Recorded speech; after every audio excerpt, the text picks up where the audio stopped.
looked over there. Okay, let's start this over. Apologies.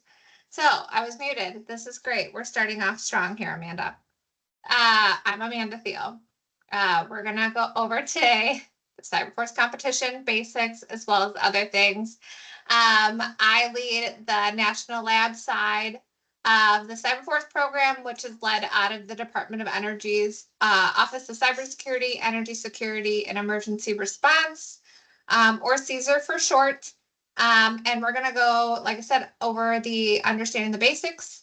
Hopefully you understood that when you first came in, you were muted with your video and microphones, so you're happy to use the chat throughout the webinar today, but we will allow you to use the mic in your video at the end if you have any questions.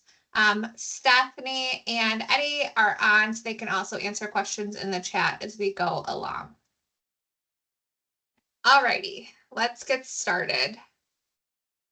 Hopefully, maybe they mentioned where I already did my thank you here, and I've already started off strong with the mute. So for those who've not been a part of the CyberForce competition, we are this year in 2024 celebrating our 10th year of the CyberForce competition. So personally for me, this is a big milestone. You don't see this far too often enough. So you might, if you do the maths, it doesn't necessarily logically make sense. We did 2 in 1 year, so technically it's the 9th year, 10th competition, but we don't like to look at making semantics about this, but 2024 is our 10th year, so it's going to be a big ordeal for us. So everything further, we're going to push for you all to make sure you come, you register, you participate. It's going to be a big fun time. So what is the CyberForce competition? So if you've never participated before, I'm sure you've all heard of the CCDC. And I always give the face when I say that. But the Collegiate Cyber Defense Competition, which is your red-blue exercise. CyberForce is not that, but we do a red-blue exercise, but we look at the cyber physical side.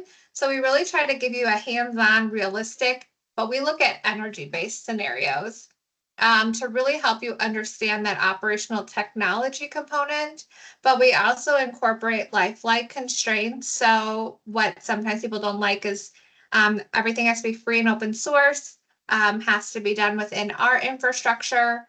And then we also have tasks, actual end users, and things that occur throughout the day.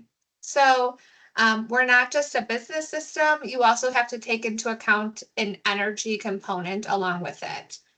So for this year, it'll actually be a dependency-based scenario again, which we'll go further into in a little bit. The goal at the end of the day is really to build out our qualified candidates for positions either within the energy sector, national labs, industry, and the federal government. I'm going to close my window here. I don't hear the trains. So some background, this really fun chart you'll see here on the right side is our communication structure. We do a lot of color coding of our teams. So if you do in fact register and participate, you're going to get a document that calls out so many different colors for us. Blue, red, white, green, and orange. So in a quick nutshell, the blue team is the defenders, which would be you as a college student. And when I say you as a college, I presume a lot of you on here are probably the college students. You will be participating in teams of 4 to 6 from the same university. You'll be getting an infrastructure from us at the laboratories. That's your job to defend. You get this infrastructure ahead of time to take a look at, ideally hardened prior to coming to the competition ahead of time. We have a group of volunteer red team attackers that will actively be trying to get into your system for part of it. And then we have a whole nother portion of red team that we'll go through later. The white team was someone like me, who's an administrator, people that help you throughout the day. If you need something, either pre-competition, during competition, post-competition, we're around. We're there to help you throughout whatever you do need. We're the ones that build it. We're the ones that think it, all of that. Green team is our users. Those are actual people. We don't code out like what they're doing. They're the ones that test things throughout the day. So you have to think through like your average person, how they would read something, how they would do something. So, how I test is going to be different than how Steph would test is different than how Eddie will test. So everyone's a little bit different. And then our orange team is what we like to call our C-suite. Think of that as your CEO, your CFO, your COO, your CISO, and all the like up there. So not everyone is going to be very technical in nature, but they're the people that you have to get to sign off when you want more budget, you need something major happens. They're the ones that are coming to look down on us. So that's who we look at as our orange team.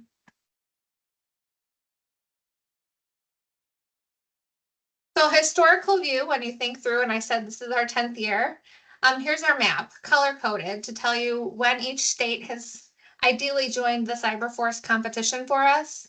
In a nutshell, we have 3 states that are holding out on us, which is Alaska, Hawaii, and New Hampshire. To be quite frank, New Hampshire does not have that many colleges in it. And I understand Alaska and Hawaii is it's a fairly large plane ride. But at the end of the day, we do go East Coast, West Coast, North, South, and in between. So once again, we have done a distributed model pre-pandemic where we were at multiple labs. Obviously, the pandemic hit. We did virtual for 3 years or slash hybrid.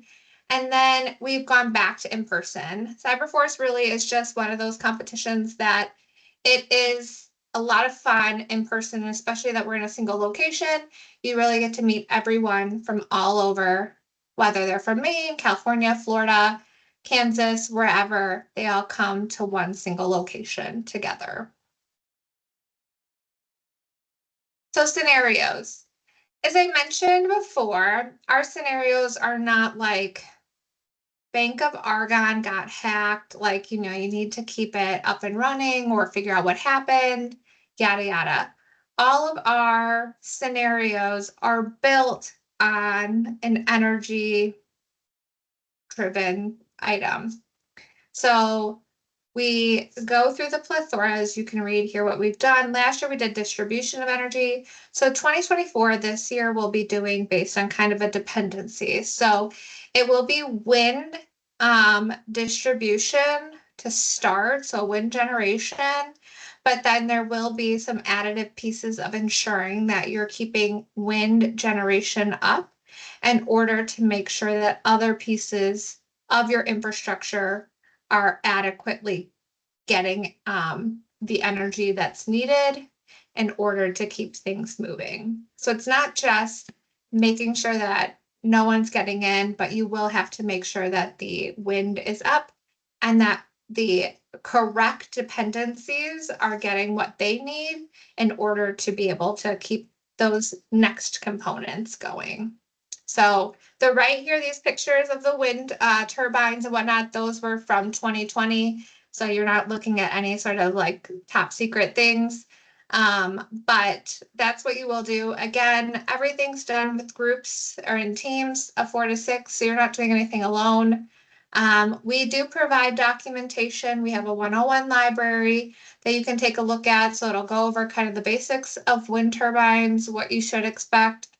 And we'll also provide information on your industrial control system, the dependency that you're getting, and what should be expected to come out, what happens if you don't give it enough of the energy it's needed, and how it falls back, and what then you would expect to see.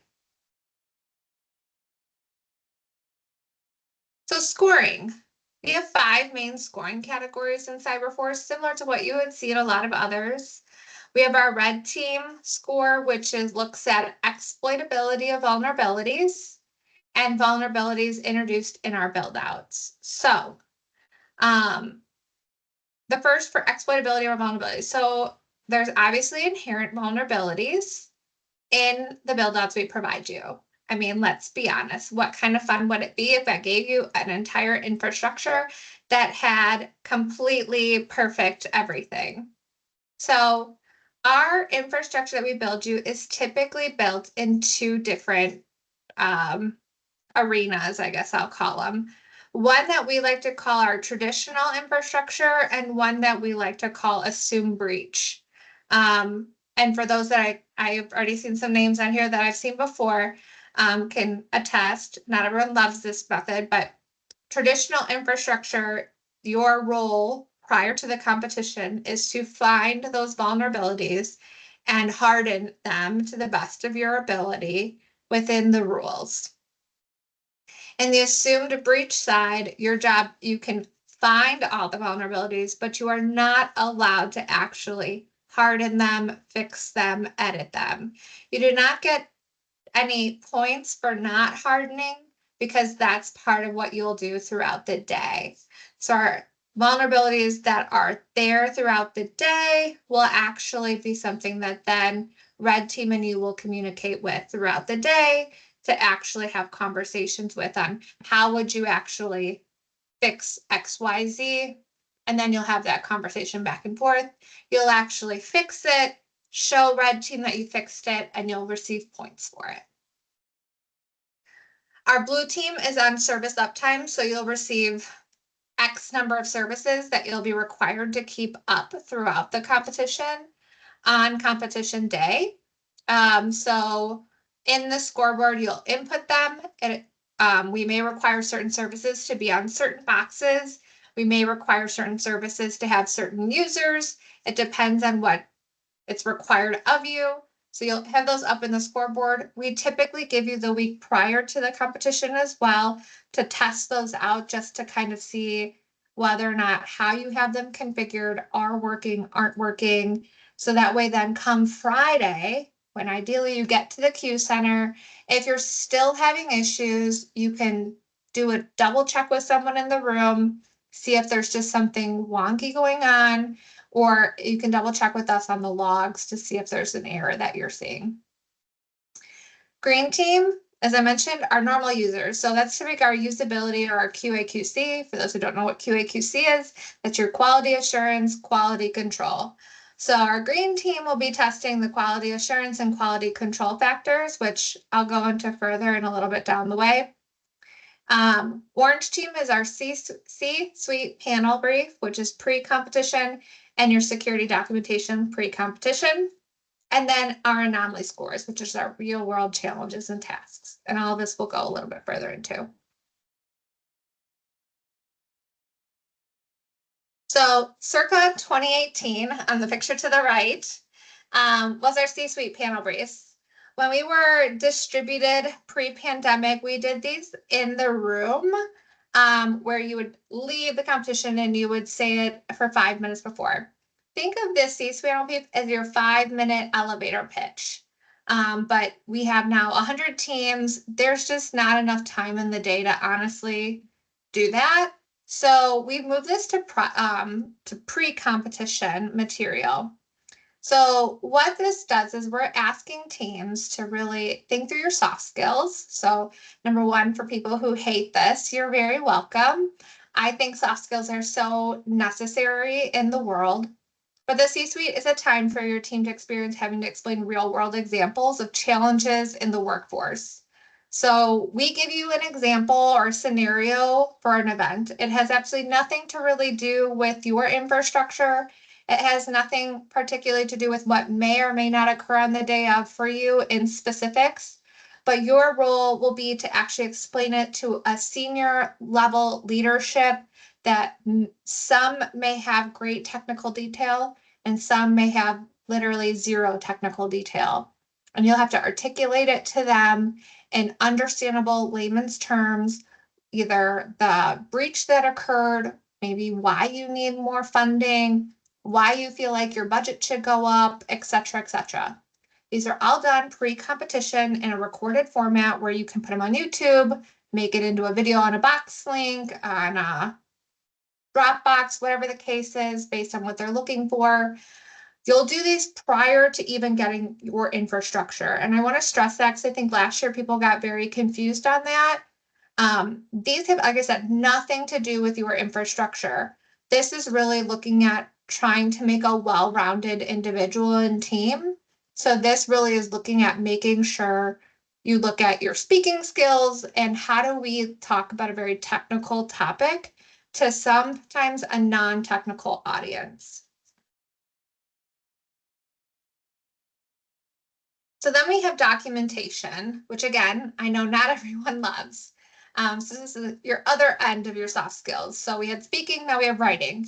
So the goal is again to make holistic defenders. So this includes documenting what you're doing. So your first non-technical task is speaking. The next week, when you get your infrastructure and you start identifying your vulnerabilities, you start making changes, you got to document what you're doing. So part of understanding what you're doing is ensuring that others can quickly pick up where you left off. That way your work isn't deleted, that you didn't, whatever you just did doesn't go and vanish into the abyss. So this is done literally the week right before the competition. You're provided a template, so you don't have to just make up a 17-page template of here's everything I've done from A to Z. We give you a very clear identification of here's what we want to know, here's an area of what we're looking for, how many vulnerabilities did you find, what were your top, etc. Here's a network diagram we're looking for, you fill it in, and then you send it in. Everything is anonymized. We don't want to know what college you're from, what university you're from. We just want to know simply your team ID. That's the same for the C-suite panel. This is to reduce and remove any bias towards anyone when we're scoring.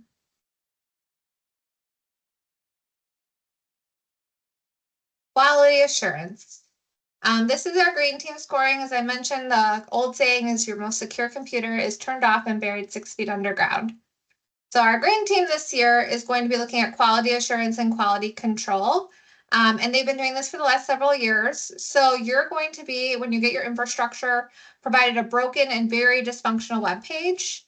As a blue team, you'll get instructions of how the green team will be, what they will be following. So they will be getting a step-by-step of, for instance, think of it like a Simon Says. In layman's terms, they will say like, step 1, can you reach blue team 001 dot local whatever? And if they can't reach your website at that URL, then it's false. If they can, there's a true. Then there might be a step 2 is the front page called Amanda's Energy? If it's not called that and it's called Steph's Energy because you didn't make the change, then it's false. For every false, you get no points. For every true, you get X number of points. The scores are averaged throughout the day. So there's no like for every one survey you do, it's 100 points and the next survey is 100 points. They're all averaged throughout the day. So the first person could be 100, the next person could be 90. They're averaged together, it turns into 95. So take that into account. And again, it's not, I'm really upset because how does one person say 100 and the other one says not, like someone said no to before? Again, remember, everyone looks at things very differently. Someone could be hypercritical and someone could have been like, well, that thing, I think that looks okay. Everyone's very different. So you'll want to take a look at the instructions and make sure your webpage is super accurate to receive full points from each scoring member. Anomalies. I think, I don't really know what the color is in CCDC for what we call anomalies, but I'm sure someone will tell me in the chat here. But anomalies are, for us, are challenges that are meant to pull your attention away from your typical job of protecting your system. Why do we do that? Well, what fun is it if you're staring at your machine all day for 8 hours, right? So for us, it's kind of a 5-pronged goal. We want to expose you to other challenges that you may occur within information security. We want to support the red team. I'm sorry, but that's partially our job as administrators. We also want to measure your ability to solve a variety of different problems. Let's be honest, like in an 8-hour period, it's unlikely you'll be able to hit every single thing that might come into your brain and just looking at what red team's doing with you. There's a real world network where we may not be able to focus on monitoring systems due to other challenges or workloads. I mean, it's during the workday, I'll say like, you know, you get up to, you have lunch, you go to the bathroom, you have meetings. You know, your supervisor may call you and say, hey, Bob's sick today. Can you also help with some of his tasks? So you're multitasking or whatnot. So we're trying to help simulate some of those additive, you know, things that you're doing. Or provide a management or task coordination role that successful teams would need to select and prioritize anomalies based on strengths. So some of the anomalies I might be better suited at versus Steph or Eddie or anyone else on my team. But there might be the next task that I am not very good at coding, but my coworker Steven would be way better at, so he might need to do that. And it would be a waste of time for me to think that I would be the best person to do that. Because if I submit it, it would probably not give us any points. It would be a waste of time. So to really think through the strengths and weaknesses among the team of who would be the best person to do it, and or to even say maybe that's not something our team knows, and let's put it on the back burner. So for those of you on the call that also are not at all students, and or maybe you're students and you don't think like you could get a team together of 4 to 6. So again, let's circle back on students before I jump into volunteers. If you are a college student and you are interested in participating in the competition as a student competitor, that's the word I was looking for, competitor. Universities participate in teams of 4 to 6 from an accredited university or college. You need to have 4 to 6 students from the same universities. So I can't bring together my friends that go to a different university and come together for one team. As of now, we still are doing only one. So University of Oregon, which is not even a real university, my team must be 4 to 6 people from that same university. You register, which registration's open till the end of the month. And then you'll assume as once everyone has filled out their application, you'll get an email from the admins letting you know whether you've been accepted or not. We're accepting up to 100 teams to be in person. So on top of it, this is in person only for students. So in shifting to volunteers, there are several volunteer opportunities. So if you feel like I'd love to do more, but I'm not certain we could do a team thing, or you're on here because you want to do a volunteer opportunity, we have several. So if you're looking for a more technical role, we have Red Team. So you've heard about what Red Team does now at this point. So the Red Team is comprised of individuals that technically have a technical background in cyber, and they like to play the role of hackers. So there's various opportunities within them. One of the main requirements from is you do have to pass a CTF. That happens in the first week in October. This is entirely just to ensure that we're not, I don't want to sound like we don't want to help people learn, but equally it is a very fast paced 2 days for Red Team. And there's obviously 100 teams. So a lot of people are dual hatting it for many teams. So you just want to make sure that people are prepared and ready. So if you are interested in Red Team, but you're not certain if you have that, you're ready for it, more than happy to have you, but please understand you do have to pass the CTF prior to going on it. But if you want to come, join, and potentially just watch and see, you also can do that too. So minimally, you'd need to be active on the 8th and 9th. To do that, you do get CPE credit for it if you're interested in something like that. Green Team is non-technical. That doesn't mean you can't be technical and do Green Team, but it's a non-technical role. So I like to explain that to like my grandma could do it if she knew how to use a computer. You literally just have to follow step-by-step guidance of following, like looking at, go to this website and typing that in and following each instruction over and over and over again. And then filling in our survey that we'll have on the desktop. The only requirement really needed on that is November 9th. And you'll select whether your availability is the morning or the afternoon. Doesn't mean you need to be available all morning and or all afternoon. It's probably roughly about 2 hours. But we just ask to know whether or not you're more in the morning or more in the afternoon. We also have those security documentation scores, the C-suite video scores. These are even earlier than those. So if you can't do anything on the 8th or the 9th, we have those two available. So those are people that will be scoring the documentation and the C-suite video scoring. That's the week of the 4th, November 4th, and the week of October 28th. So there's training to go with both of those. Again, you do not have to be technical. There's grading rubrics and everything along the way. And finally, our newest one, if you really want to be on site and you just want to be a part of the fun, we do have some logistics support this year. As I mentioned, there's tons of things to do, so you're more than welcome, but you do need to be on site for this one. Friday, November 8th or Saturday, November 9th. There's tons of stuff for us as staff that we always need support with. Alrighty, so what's next? As I went quickly through some of this.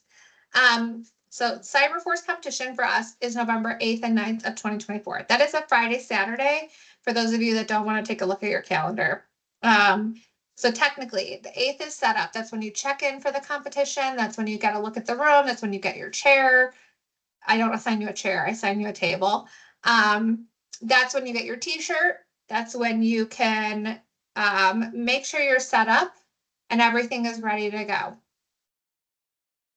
For those of you that are coming back to me, hopefully this year, we are hardlining this year. So that will be a reminder in all of our emails that if you are coming back, to bring whatever dongle, connector, whatever you would like for your laptops, computers, whatever you're bringing. So if you'd like to hardline, you can hardline in. There is prep work that is required to the competition, contrary to many other competitions.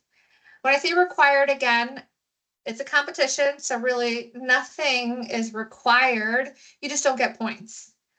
We don't really do the like I'll turn it in late kind of ordeal. This is not school.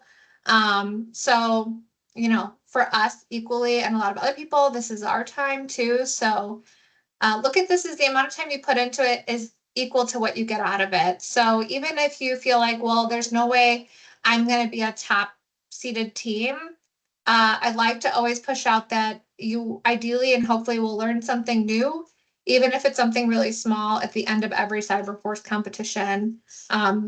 Every year it could be the tiny thing of I've learned never to open this VM on my desktop ever again. So there's very small little things that we all learn.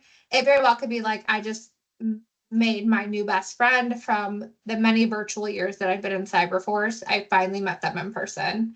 Everything changes. Again, this is in person only for student teams. The volunteers, almost all of them are hybrid / virtual. Minus the logistics one is the only one that's in person required. Registration, as I mentioned, is open until September 27th. That is a Friday, and it's a team competition. So this is unlike our Conquer the Hill stuff. You do have to register as a team. So I would highly suggest before anyone goes in to register that you think through who would be on your team, because you'll need to know that before you go in to register.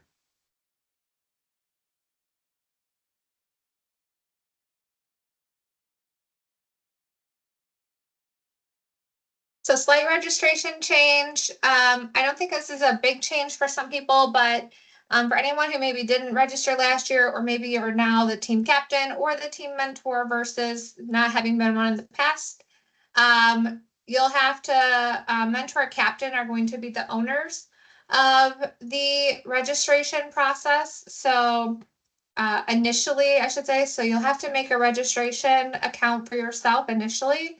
You'll put in your team demographics, your information, along with, you'll have to acknowledge the eligibility. And then what you'll do is you'll input the team member emails. Each individual team member then will receive their own email and be required to fill out their information themselves. So I cannot now input the information for each of my team members myself. So I can't go in there and say, Steph Jenkins, and put her email and all of like, I think she wants a shirt size of small, and I think she's a senior and her major is math, and each person is going to have to do that themselves so that they also can acknowledge that they are eligible to participate. Once each application is complete, the registration then will go through our admins, which is myself, Steph, and Eddie, to validate that each registration is complete, and then it'll go through our process to go through and be accepted. The mentor of the captain then is the owner of the data, and as such can add, edit, or delete members. So for any reason, someone on the team needs to be added. So if you're less than 6, you need to add someone. You can add as a mentor or captain. If you need to edit someone for some reason, you look later on, you're like, oh man, I misspelled someone's name.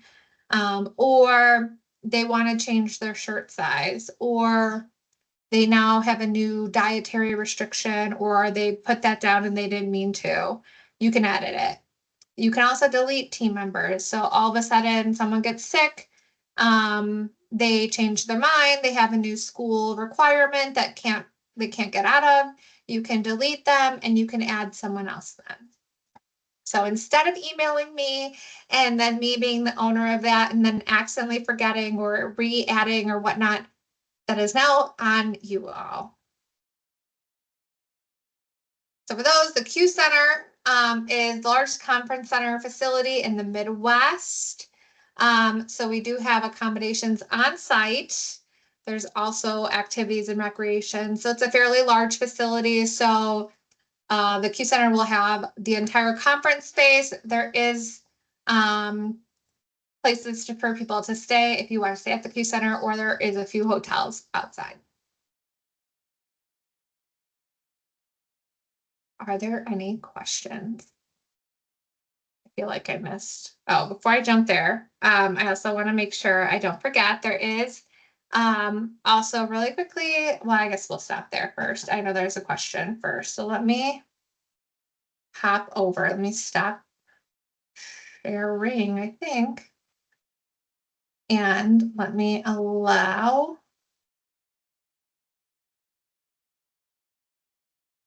my peoples. Well, Mike, I think you should be able to come off mute now. Go ahead, Aaron.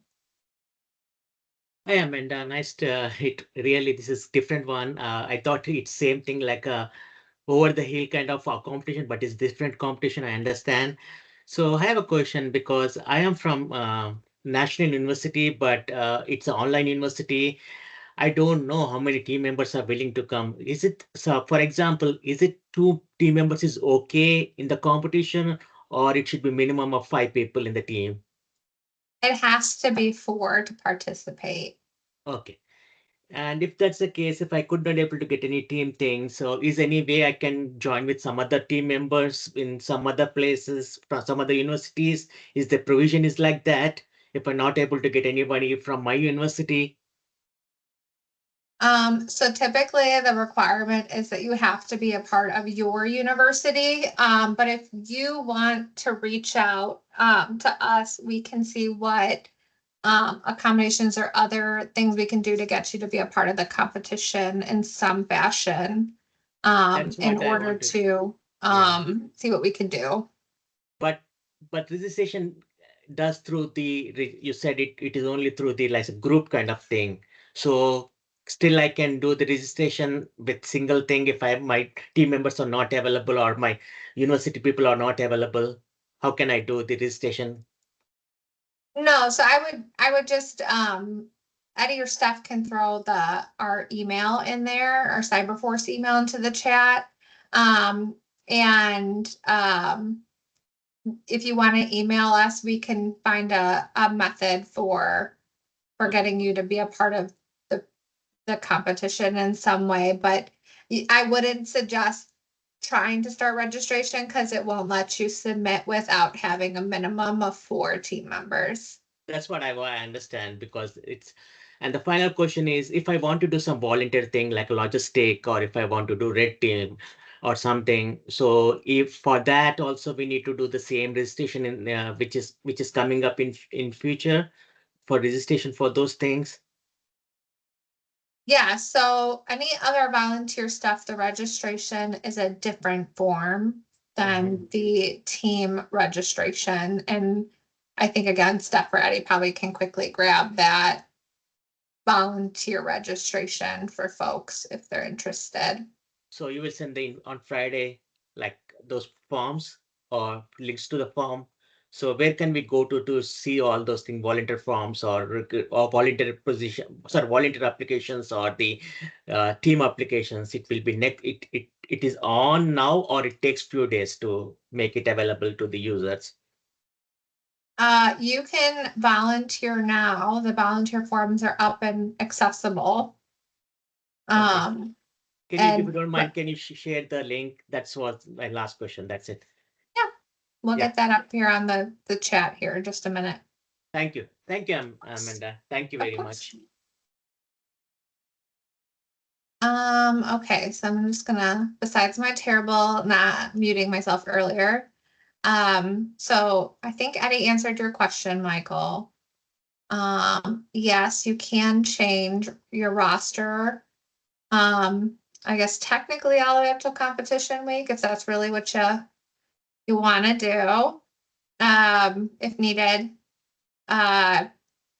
I will probably send an email out saying like, ideally, at some point we're going to have to print badges. So I don't want anyone to feel terrible with my bad handwriting like I did last year for some folks. But yes, because you're the owners of them, you can change them. So we will probably send an email out to anyone who's the owner of the records to let them know that we're planning to make our final poll for badge purposes and for um, t-shirts and like registration. So if any changes were to occur after that, to kind of like just to let us know, just so we can individually pull them.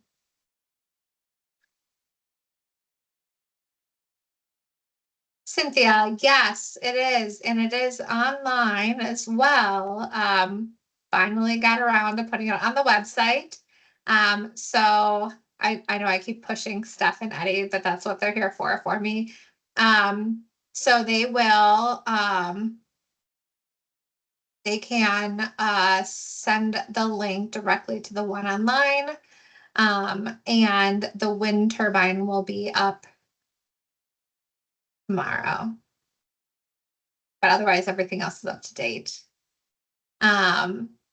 Bethany, for Q Center, are the discounted rates, do you mention CyberForce when we retouch reserve rooms?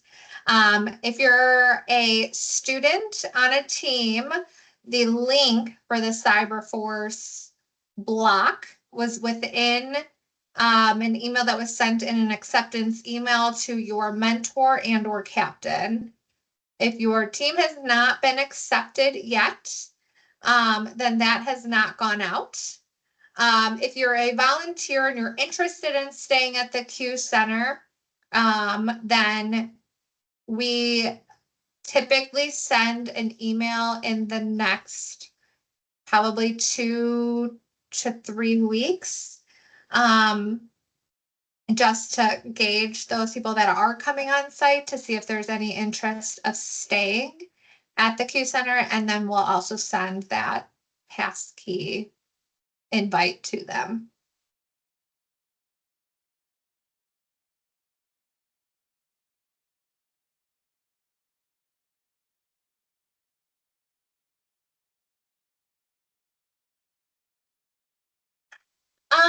Okay, so then I think, well, first, is there any other questions?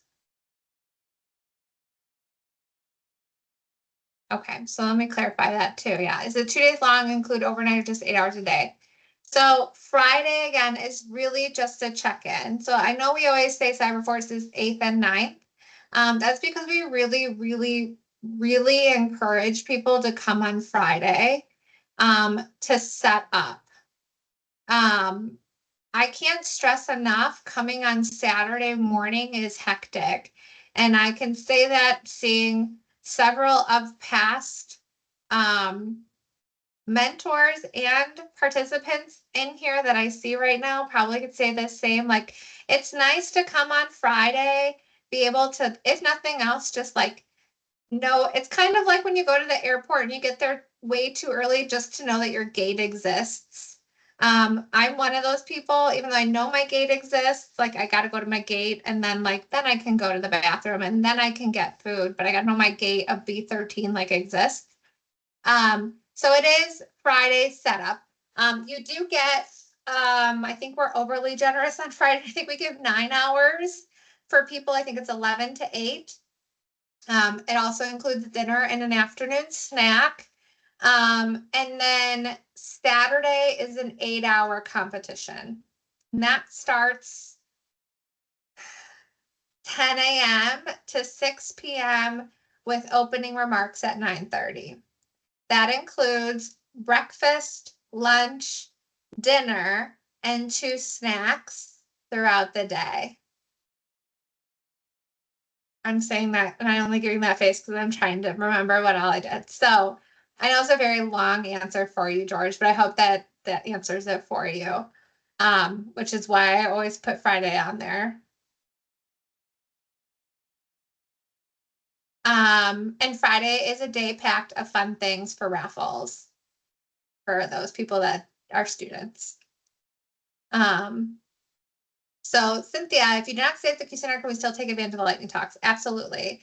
So as to the point, you can absolutely take part in anything that we have on Friday. So we will have lightning talks. We have impromptu like chats with lab staff. Ideally, if the weather is nice, we'll have bonfires again. It's really meant to just kind of do a lot of meet and greets with random people, see other participants, meet them, get to know them. You don't have to, you can, as an introvert in life, this is my 2 days that my extrovert Amanda has to come out. So this is the time for everyone else too as well.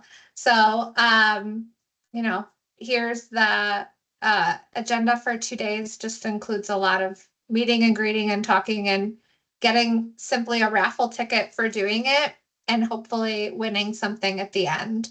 And again, it's our 10th year, so it'll be a lot of fun. So look for a lot of extra fun stuff, but I don't want to give it away.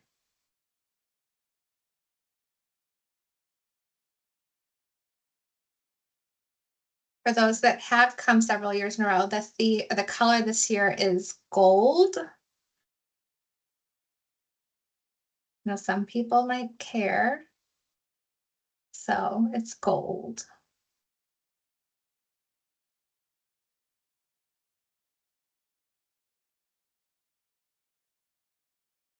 Any other competition questions?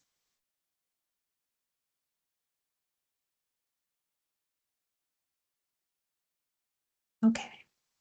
Then I'm gonna just leave with a few things. I know Eddie threw some of it in the chat. Just a reminder that for the program has a career fair for collegiate and early career next Thursday. So 1 week from today, from 1 to 4 Central, virtually. So if you're interested, the registration link is in this chat. But it's also online on the website.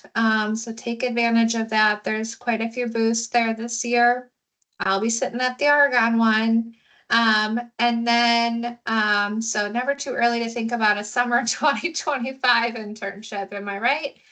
And then, if you're still wondering what the competition looks like, sounds like, I can't tell you what it smells like because the video doesn't show that. Our 2-minute trailer for CyberForce Competition has also been posted in the web or in the chat here. And that's found on YouTube as well. So it's available for you. But before I do that and say goodbye to everyone, Xander just asked a question, so I'm going to answer it. Will y'all be accepting multiple teams from the same user, or will you just be waiting until after to close to get an idea if you can admit multiple teams? So long story short, since I tend to ramble on these, we will accept more than one team per school. It will likely be no more than 2 teams per school. And at the same time, the second teams are on a slight holding pattern, as if we are in the sky, to make way for unique schools, if that makes sense. Just to make sure that we are ensuring everything. But I believe, based on what we have, that in the current moment, dependent on when a second team registers, the earlier the better for a second team. So fully remote participation is not available for college teams. If you are fully remote, I highly suggest taking a look at our Conquer the Hill series. That is an entirely virtual option.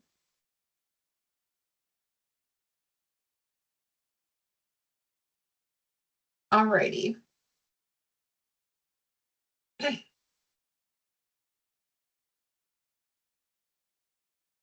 Okay. I'm sure everyone loves hearing from me here at 6:50, 7:50, and whatever other time zones we're in at this point. Alrighty. If anyone has any other questions, you know how to find me. But otherwise, I appreciate you all for jumping on tonight, hearing what CyberForce has got in store. If you need anything in the meantime, please reach out. Super excited for this year. Join us for the 10th. I'm excited, so I hope you get excited. Register, because I'm going to be looking for like 12 more teams come tomorrow morning. So thank you all for joining, and I will see you soon. Thank you.